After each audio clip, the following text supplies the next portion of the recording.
Programme आप देख रहे हैं सलाम जेके। मैं हूं आपका मेजबान इशफाक गौहर। हस्बे वादा सुबह 8:35 पर आपके सामने आते हैं तो कोशिश करते हैं कि आपको बाखबर करें उन खबरों से जो अभी तक जम्मू कश्मीर की सबसे बड़ी सुर्खियां बना चुके होते हैं, या कौमी और मुल्क की सतह पर जो कुछ बातें हो रही हैं उस पर हमारी नजर रहती है और आपको अपडेट करने की कोशिश करते हैं।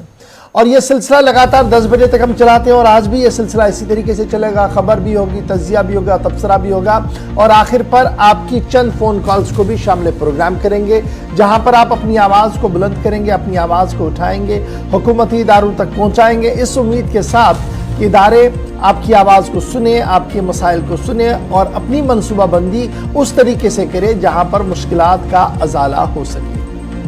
आप हमारे साथ ज्वाइन करेंगे जी हमारी ऑफिशियल वेबसाइट्स पर, फेसबुक पर, ट्विटर पर, इंस्टाग्राम पर, कू पर और हमारी ऑफिशियल वेबसाइट www.gulistannews.in पर, जहां पर 3 जुबानों में आप खबरें पढ़ते हैं, उर्दू में, अंग्रेजी में और हिंदी में। और साथ साथ टेलीविजन चैनल की बराह रास्त नशरियात हमारी ऑफिशियल वेबसाइट पर भी चल रही है, तो वहां पर आप हमारे साथ ज्वाइन करेंगे जी। अपना तजिया तबसरा अगर आपने लिखना है वो जरूर हमें लिख कर भेजिएगा। आपसे वादा कि जरूर उसे जगह मिल रही है। बहुत सारे लोगों की चीज़ें छप चुकी हैं और कुछ ऑनलाइन है, 1-2 दिन में वो भी छपनी है। और आप जो चीज़ें हम तक पहुंचाते हैं हम उसे ज़रूर ऑनलाइन अपने प्लेटफॉर्म पर जगह देते हैं। तो फिलहाल आज प्रोग्राम का करते हैं जी आगाज़। आज 30 तारीख है, 30 मई है और माजी में आज के दिन क्या कुछ हुआ है। प्रोग्राम का आगाज हिस्ट्री ऑफ द डे से करेंगे, चंद अहम तरीन वाक़ात, और उसके बाद बैक टू बैक बड़ी खबरों से आज की निशस्त का करेंगे आगाज। लेकिन सबसे पहले हिस्ट्री पर एक नजर, और गौहर कुछ दिल्ली स्टेडियम में मेरे साथ मौजूद हैं, बताएंगे आपको कि माजी में आज के दिन क्या कुछ हुआ है। बहुत बहुत शुक्रिया इशफाक गौहर। तो प्रोग्राम की शुरुआत आए फॉर्मेट के मुताबिक तारीख में आज के दिन के हवाले से। आज 30 मई है। आज क्या कुछ हुआ, चंद है मालूमात वाक़ात जो आपके साथ हम शेयर कर रहे हैं, यानी कि 30 मई को आज के दिन ही क्या कुछ हुआ है वो हम आपके साथ शेयर करेंगे। आज 1381 में, यानी कि 30 मई 1381 में इंग्लैंड के इसेक्स में किसानों की बगावत शुरू हुई है। आज ही का दिन था और 1381 साल। और 1646 में स्पेन और हॉलैंड ने जंगबंदी माहदे पर दस्तखत किए, वो आज ही का दिन था। और आज ही के दिन 30 मई साल 1949 में मशरकी जर्मनी में आईन नाफिज हुआ, आज ही का दिन था। और आज ही के दिन साल 1958 में अमेरिका ने न्यूक्लियाई तजुर्बा किया है, वो आज ही का दिन था। और आज ही के दिन साल 1965 में फ्रांस ने एस्कर अल्जीरिया में जेरी जमीन न्यूक्लियाई तजुर्बा किया है, वो आज ही का दिन था। और आज ही के दिन साल 1966 में अमेरिका के 300 हवाई जहाजों ने शुमाली वियतनाम पर बमबारी की, वो आज ही का दिन था। और आज ही के दिन साल 1981 में बागी अफसरान ने बांग्लादेश के सदर जियाउर रहमान को गोली मारकर कत्ल कर दिया, वो आज ही का दिन था। और आज ही के दिन 30 मई साल 1990 में पीरू में आए जलजले से 135 अफराद हलाक हुए हैं। तो नाज़रीन, ये थी आज की तारीख में आज के दिन के हवाले से, यानी कि आज 30 मई के दिन मुल्की और आलमी सतह पर क्या कुछ हुआ, चंद मालूमात वाक़ात जो आपके साथ हमने शेयर की हैं। अब बाज़ाब्ता तौर पर खबरों की शुरुआत होगी और खबरों की शुरुआत करेंगे इशफाक। चलिए जनाब, खबरों का करते हैं आगाज। और सबसे पहले एक बड़ी खबर, और ये बड़ी खबर इस वक्त जम्मू से सामने आ रही है, जहां पर सड़क का दिलखराश वाकया पेश आया है।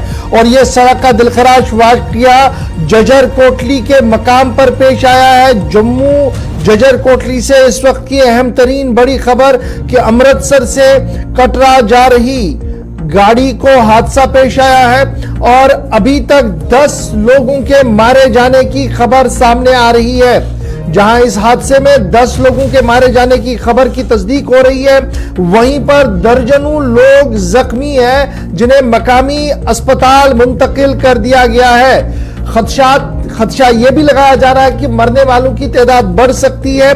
गाड़ी अमृतसर से कटरा की ओर जा रही थी। तस्वीरें आपके सामने है जी। जजर कोटली के मकाम पर सड़क का हादसा पेश आया, जिसके नतीजे में गाड़ी गहरी खाई में चली गई है और गाड़ी के अंदर 50 से 60 लोग सवार थे। बेगूसराय बिहार से इनमें बेशतरों का ताल्लुक है जो जख्मी है, जो इतलात आ रही है। ताहम रेस्क्यू रिलीफ ऑपरेशन मौके का मुकम्मल हो गया है, तमाम लोगों को वहां से मुंतकिल कर दिया गया है। मौके पर ही 10 लाशें जो वॉलंटियर्स हैं, पुलिस है, अमला है, उन्होंने 10 लाशें निकाली, बाकी लोगों को अस्पताल पहुंचाया गया है और अब यहां रेस्क्यू रिलीफ ऑपरेशन जो है वो लगभग मुकम्मल हो गया है। गाड़ी जिसका नंबर UP 81CT 0999 बताया गया है, अमृतसर टू कटरा जा रही थी, कंट्रोल से बाहर चली गई और सुबह सुबह ये सड़क का दिलदोज हादसा पेश आया। गहरी खाई में गाड़ी जा गिरी है। अब तक 10 लोगों के मारे जाने की खबर है। पुलिस के आला तरीन अफसरान, सिविल इंतजामिया और साथ साथ जो QRT है उन्होंने मौके पर आकर रेस्क्यू रिलीफ ऑपरेशन को चलाया है। अब तक 10 लोगों के मारे जाने की खबर है। 40 से 50 लोग मजीद है जिन्हें अस्पताल मुंतकिल कर दिया गया और यह सीधी सी बात है कि 50 सीटर वाली गाड़ी में तकरीबन 60 के 70 के आसपास लोग सवार थे और इतनी बड़ी गाड़ी को हादसा पेश आया। और इस हादसे के नतीजे में अभी तक जो इब्तिदाई खबरें हमारे पास आ रही है कि जजर कोटली के मकाम पर जो हादसा पेश आया है गाड़ी को, उसमें 10 लोगों के मारे जाने की इतला है और दर्जनों लोग जो है वो जख्मी बताए जा रहे हैं। मुशाहिदीन के मुताबिक गाड़ी तेज रफ्तारी के साथ चल रही थी और सुबह सुबह यह हादसा जो है वो पेश आया है जजर कोटली के मकाम पर। पुलिस की टीम वहां पर मौजूद है, रेवेन्यू की टीम वहां पर मौजूद है, QRT वहां पर मौजूद है, मकामी आबादी ने रेस्क्यू में एक बड़ा रोल निभाया है। और इसी के साथ अभी तक की बड़ी खबर कि तकरीबन 50 के आसपास लोग जख्मी हैं, 10 लोगों के मारे जाने की खबर है। अपने नुमाइंदे सोहन कोहली के पास सीधे चलेंगे जो इस वक्त हमारे साथ इस बड़ी खबर पर जम्मू से ज्वाइन कर चुके हैं। सोहन, बहुत शुक्रिया जी ज्वाइन करने के लिए। एक बड़ी खबर सामने आ रही है कि जजर कोटली के मकाम पर गाड़ी को हादसा पेश आया है और यह हादसा उस गाड़ी को पेश आया जो यात्रियों से खचाखच गाड़ी थी और माता उधर जाने की यात्रा पर जाने की कोशिश में थे, कटरा जाने की कोशिश में थे, जिस दौरान यह हादसा पेश आया। क्या कुछ डिटेल्स आपके पास? जी मैं आपको बता दूं कि सर्विस चलने वाली जो कटरा से अमृतसर, अमृतसर से कटरा डेली बस सर्विस है जिसमें 40 से 50 लोग सवार थे। ये अमृतसर से कटरा की ओर आ रही थी। सुबह 5 बजे और 6 बजे के करीब ये कटरा में पहुंची थी। दमेल के पास अचानक इसकी ब्रेक फेल होने से ये ड्राइवर जो है उसने अपना जो गाड़ी कहीं रोकने की कोशिश की मगर कहीं भी उसको जगह नहीं दिखाई और सीधा श्रीनगर हाईवे पे गाड़ी सीधा श्रीनगर गाड़ी हाईवे की तरफ मोड़ ली उसने।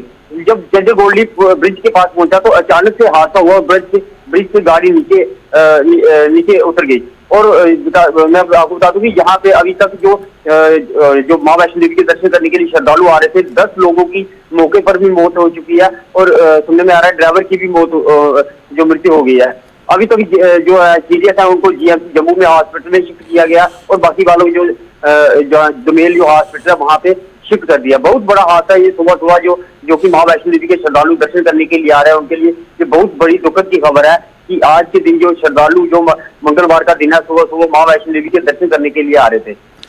सोनू, ये भी जरा बताइएगा क्योंकि खबर ये भी आ रही है कि इस बस में करीब 40 से 50 लोग इसमें सवार थे और जख्मियों की तादाद जो है वो भी काफी है और ये भी बताया जा रहा है कि उनमें से कई लोगों की जो जख्मी है उनमें कई की हालत नाजुक भी बताई जा रही है। इस हवाले से क्या कुछ तफसीलात हैं? मैं आपको बता दूं कई लोग अभी सीरियस भी हैं। लोग वहाँ पे काफी सारे लोग मौजूद है। वहाँ पे ये स्लीपर कोच है जिसमें से मतलब कि 8 सीटें होती हैं, बाकी सब सोने वाली सवारी होती है। सुबह का टाइम है पर जो अमृतसर से रात को ये 10 बजे निकलती है और सारे तकरीबन यात्री जो है सोए हुए होते हैं। ये हादसा सुबह पेश आया। अभी तक जो है 8-10 लोगों की मरने की खबर आ रही है, बाकी वाले जो काफी ज्यादा सीरियस हैं। अच्छा सोनू, ये बताइएगा क्या जख्मी होने वाले लोगों की लिस्ट ऑफिशियली जारी कर दी गई है कि कितने लोग जख्मी हैं? और जो हमारे पास दिल्ली में खबर आ रही है वो यही आ रही है कि ये सारे के सारे लोग जो थे बेगूसराय उत्तर प्रदेश से इनका ताल्लुक था। जी बिल्कुल, यहाँ पे ये जो अमृतसर है लोग यहाँ पे जो श्रद्धालु माँ वैष्णो देवी के दर्शन करने के लिए आते हैं। कुछ लोग तो अमृतसर से होते हुए गोल्डन टेम्पल के दर्शन करते हुए माँ वैष्णो देवी के दर्शन करने के लिए आते हैं और कुछ लोग कटरा माँ वैष्णो देवी के दर्शन करने के बाद जो कि स्वर्ण मंदिर के दर्शन करने के लिए जाते हैं।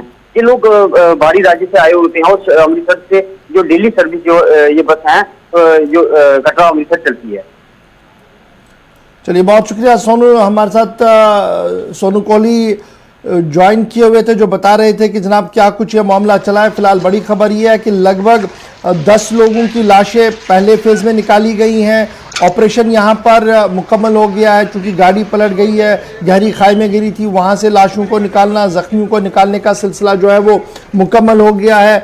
अमृतसर से कटरा की ओर माता वैष्णो देवी की ओर ये गाड़ी जा रही थी और जजर कोटली पुल पर जो ब्रिज है वहाँ पर इसको हादसा पेश आया है और अभी 10 लोगों के मारे जाने की खबर है। 30 से ज़्यादा लोग जख्मी हैं जिन्हें अस्पताल लाया गया है और टीमें अभी भी इस ऑपरेशन के साथ जुड़ी हुई है, क्योंकि अस्पताल के अंदर भी सिचुएशन जो है वो अंडर कंट्रोल रखने के लिए और दीगर चीज़ों को देखते हुए ये बड़ा फैसला जो है वो लिया गया। चंदन कोहली जो कंसर्न एसएसपी है वो इस पूरे ऑपरेशन को इस वक्त जो है वो देख रहे हैं। बड़ी खबर, सड़क का दिलदोज हादसा, 10 लोगों के मारे जाने की तस्दीक हो रही है, खबर आ रही है इस वक्त जम्मू से।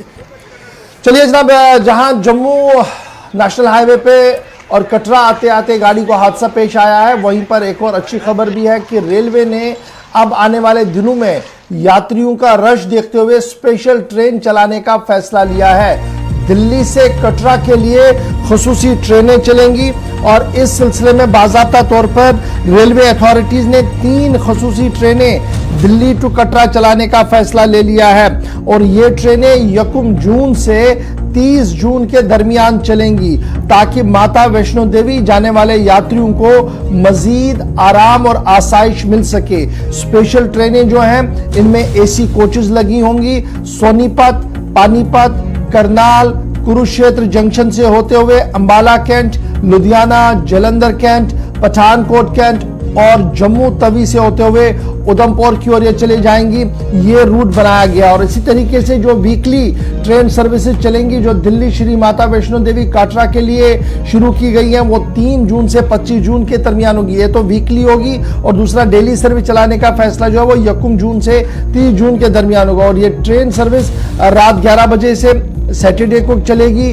कटरा ये अगले दिन पहुंचेगी और इसी तरीके से संडे को शाम 6:30 बजे चलते हुए ये इनके स्टॉपेज, इनके जो रास्ते रोकने के रखे गए हैं वो सोनीपत, पानीपत, करनाल और इसी तरीके से फिर आगा कुरुक्षेत्र, अंबाला कैंट, जम्मू तवी और उधमपुर के पास इनका आखिरी स्टॉप रखा गया और यात्रियों का रश देखते हुए ये फैसला लिया है नॉर्दर्न रेलवे ने कि मजीद ट्रेनें चलाई जाएं श्री माता वैष्णो देवी के यात्रियों के लिए, ताकि उनके सफर को मजीद आसान बनाया जा सके। ये तो थी बात जनाब यात्रा के हवाले से, रस्म रसाइल के हवाले से और एक्सीडेंट के हवाले से। फिलहाल बढ़ते हैं जी आगे, जरा बात करते हैं रात देर गए की, क्योंकि रात देर गए आपको याद होगा कि नामालूम बंदूक बरदारों ने एक और कार्रवाई की और ये कार्रवाई साउथ कश्मीर इलाके के अंदर की और एक मजदूर पर गोली चलाई जिसका ताल्लुक जिला उधमपुर से बताया गया था।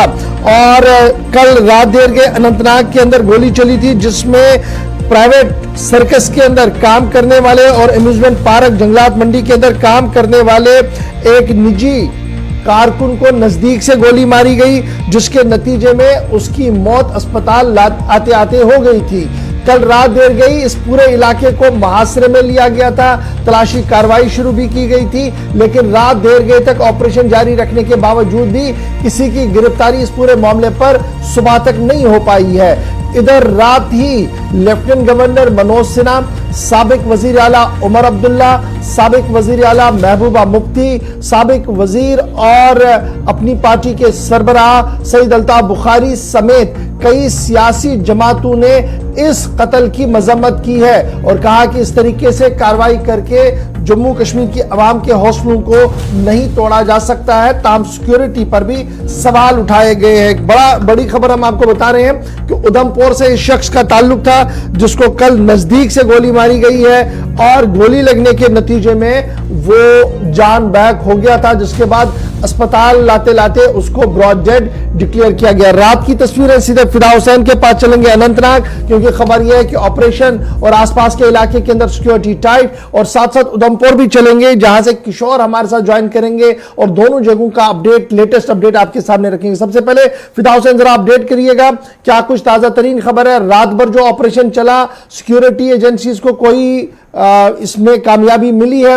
और मजीद खबरें ये भी है कि कुछ ममनुआ तंजीमों की तरफ से कुछ मजीद बातें कही जा रही है, कुछ पोस्टर चस्पा करने की खबरें आ रही हैं।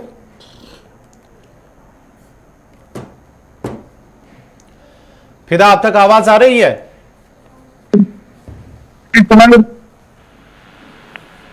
जरा अपडेट कीजिएगा, क्या कुछ तफसीलात है इस हवाले से। कल जो वाकया जंगलात मंडी के अंदर ये पेश आया है, जहां पर उधमपुर के रहने वाले एक शहरी की जान चली गई है, क्योंकि रात भर भी ऑपरेशन चला है, और ये भी खबर आ रही है कि अभी भी इलाके में ऑपरेशन चल रहा है फोर्सेस की जानिब से। क्या कुछ अपडेट है?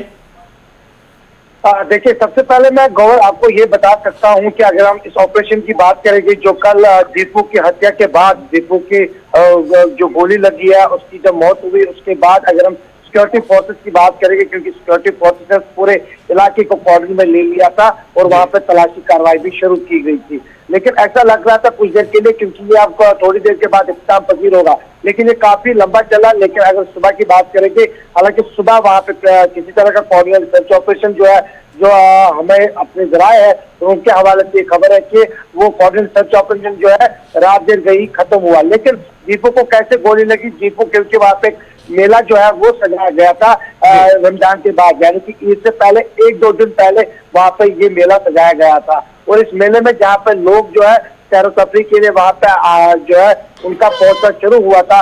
और ऐसी भी खबरें हैं कि अब कुछ ही दिन थे और कुछ दिनों के बाद शायद ये मेला जो है इख्तिताम पजीर होना था, लेकिन अचानक वहां पर गोली चली। हालांकि जैसे मैं कल शाम से ही जब हम वहां पर पहुंचे जीएमसी हॉस्पिटल, जब हम वहां पर रात से ही पहुंचे, तो वहां पर कोई भी जो उनके साथी है वो बात करने कैमरा पर आने से साफ इनकार कर रहे थे। लेकिन उनका एक ही ये कहना था कि आवाज जो है वो हमें सुनने को मिली है। उसके बाद जब आवाज सुनाई दी गई, उसके बाद हम बाहर निकले और दीपू को जख्मी हालात में हमने देखा, और उसके बाद हमने उसको गवर्नमेंट मेडिकल कॉलेज लाया गया।